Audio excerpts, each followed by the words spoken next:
শুভ সকাল বন্ধুরা, দেখো আমি সকালের খাবার তৈরি করতে শুরু করে দিয়েছি। আমার রুটি হয়ে গেছে অলরেডি। এখন আমি সাথে ভাজা করব, তো ভাজাটা তোমাদের সঙ্গে শেয়ার করছি।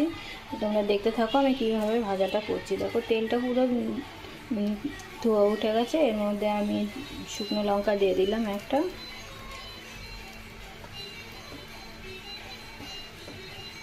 লঙ্কাটা লাল হয়ে ভেজে গেছে, দেখো সুন্দর লাল হয়ে গেছে। তো কালার চলে আসার জন্য আমি এখন এর মধ্যে কালো জিরা দিচ্ছি।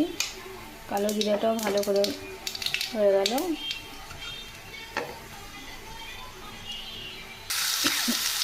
এবার আমি আলুটা ঢেলে দিয়েছি এর মধ্যে।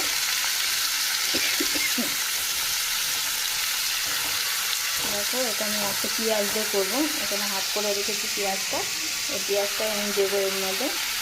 আলু পেঁয়াজ ভাজা রুটি দিয়ে খাওয়ার জন্য। দেখো পেঁয়াজটা আমি এভাবে জলে ভিজিয়ে রেখেছিলাম খোসা ছাড়িয়ে। তাহলে পেঁয়াজটা যখন আমি এখন কাটবো তো চোখ জ্বালা করবে না, কি চোখ দিয়ে জলও বের হবে না। সুন্দর করে পেঁয়াজটা জলে ভিজিয়ে রেখেছিলাম কাটার আগে, খোসা ছাড়িয়ে ভিজিয়ে রেখেছিলাম। তো আমি এটা এখন কুচি করে নেব।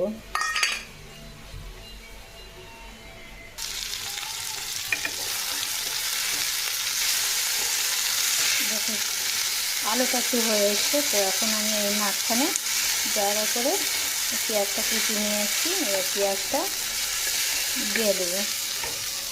দেখো পেঁয়াজটা কোচানো আমার।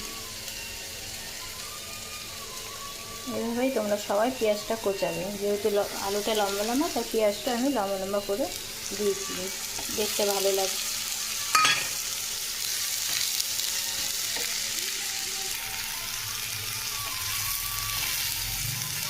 দেখো দুটো মিশিয়ে নিয়েছি, আলু আর পেঁয়াজটা সুন্দর করে মিশিয়ে নিয়েছি। এবার লাল করে ভাজতে হবে।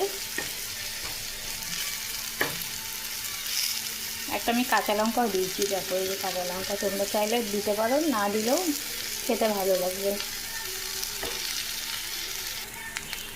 বন্ধুরা দেখো সুন্দর আমার পেঁয়াজটা আলুটা সুন্দর লাল লাল ভাজা ভাজা হয়ে গেছে।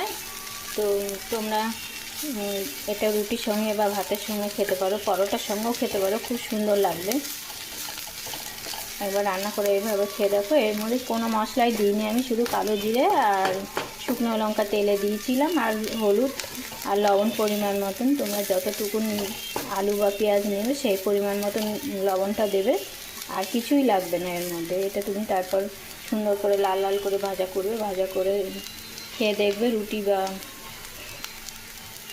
পরোটা কি ভাতও তুমি ভাতের সঙ্গেও খেতে পারো, খুব ভালো লাগবে। তো